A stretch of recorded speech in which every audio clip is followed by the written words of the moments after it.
સુરતમાં એસઓજી પોલીસની ટીમે અઠવાના ભાગા તળાવ જનતા માર્કેટ પાસે સહારા માર્કેટના પહેલા માળે આવેલી ટાઈમ્સ વર્લ્ડ નામની દુકાનમાં રેડ કરી હતી। ત્યારે એસઓજી પોલીસના દરોડા દરમિયાન 2.88 લાખની સિગારેટના જથ્થા સાથે 2 શખ્સને ઝડપી પાડી આગળની વધુ કાર્યવાહી હાથ ધરી છે। સુરતમાં એસઓજી પોલીસની અલગ અલગ ટીમ દ્વારા હેલ્થ વોર્નિંગ વિનાની સિગરેટ, ઈ સિગારેટ, ઈ હુક્કાનું વેચાણ કરતા પાનના ગલ્લા તેમજ ટોબેકો પ્રોડક્ટ્સ હોલસેલ દુકાનદારો પર ચાંપતી નજર રાખવામાં આવી રહી છે।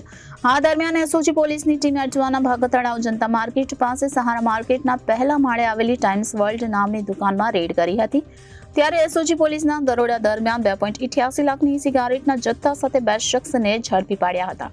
પોલીસે ત્યાંથી 29 વર્ષીય અનસ યુસુફભાઈ ઘડિયાળી તેમજ 21 વર્ષીય અદનાન યુસુફભાઈ ઘડિયાળને ઝડપી પાડ્યા હતા। પોલીસે તેની દુકાનમાંથી ગેરકાયદે રીતે વેચાણ કરવા રાખેલ અલગ અલગ કંપનીની કુલ 2.88 લાખની સિગારેટનો મુદ્દામાલ જપ્ત કર્યો હતો અને આ મામલે અઠવા પોલીસ મથકમાં ગુનો નોંધી કાયદેસરની કાર્યવાહી હાથ ધરી હતી।